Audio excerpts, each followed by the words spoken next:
Contemporary events from a Nietzschean perspective. This weekend we've had in Britain lots of protests across the country against immigration, as well as counter protests for immigration.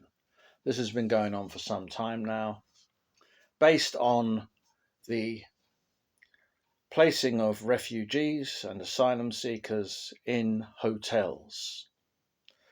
This has led to one faction protesting outside the hotels against the asylum seekers, their main slogan being "Send them back," and the counter-protesters protecting, they say, the asylum seekers within the hotels, their main slogan being "Refugees are welcome here."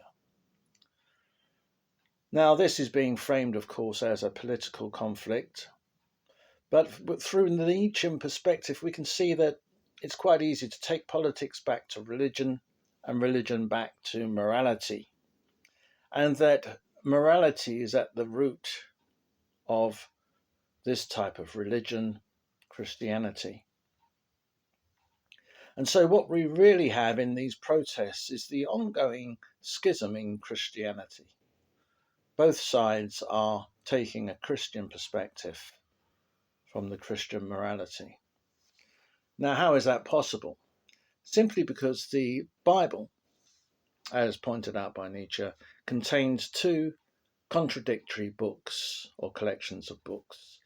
On the one hand, the Old Testament, and on the other, the New Testament. They are both in contradiction to each other.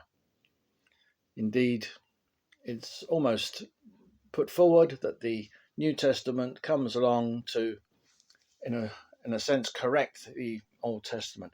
And yet, the two are put together as a Bible for Christians and is therefore wildly contradictory and indeed actually a recipe for conflict. So from out of the New Testament, where we get the life and times of Jesus, we have the left-wing perspective. We have the socialist perspective coming out of the New Testament and the equality perspective.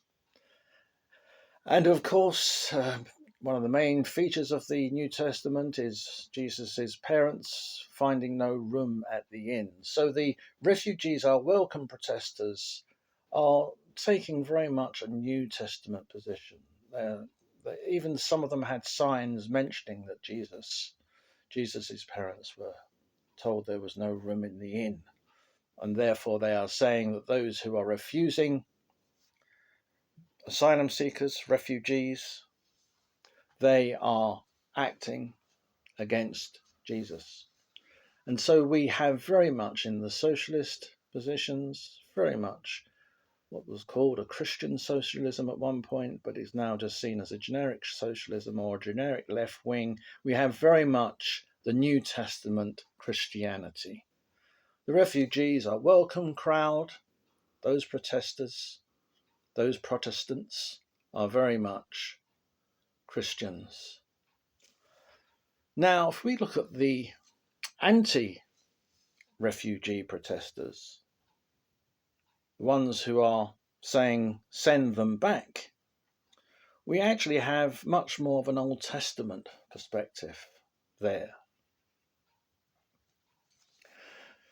We can see in the Old Testament that the morality there is not turn the other cheek. The morality there is not love thy neighbour.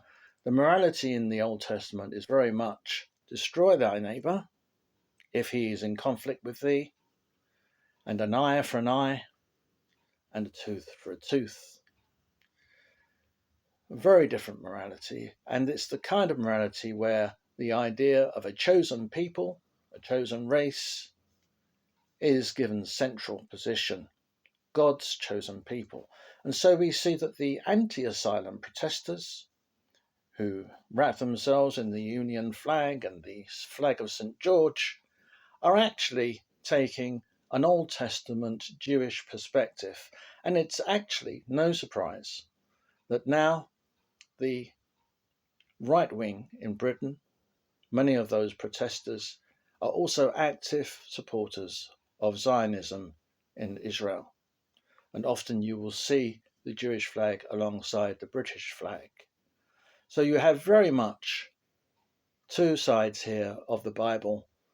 The Old Testament in the Send Them Back brigade of the right wing, and the New Testament in the Refugees Are Welcome in the left wing. Now, of course, from a Nietzschean perspective, we look at this with some ridicule and say a plague on both their houses. For we are not going to overcome Christianity and the morality of Christianity, are we? If we stay here locked into these two conflicts. And of course, it may be part of the genius of Christianity that it gets the followers or the people within its ambit locked into those conflicts. And of course, it's part of the genius of the secularization of Christianity that many of those who are not Christians are locked into this conflict too, left and right. And that is the way that a religious virus keeps hold on its infected body, the body politic in this case. So as Nietzscheans, we have to be very wary of being tricked into taking sides in this conflict. As Nietzscheans, we are above it and beyond it. Our outlook is pagan and therefore has little to do with the mores of Christianity.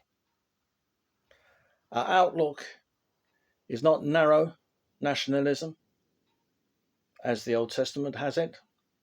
Our outlook is a pan-European outlook. As pan-European peoples, we see that Europe as a culture should be united as one, and that the outlook of that culture should be pagan, as it once was, not so long ago, a few thousand years ago. So we are completely outside this right-left conflict. So even though we might say that Nietzsche is loosely on the right, he is not on the right of this Christian quarrel, which is all it is. He is on the right only in terms of a pagan European, pan-European outlook.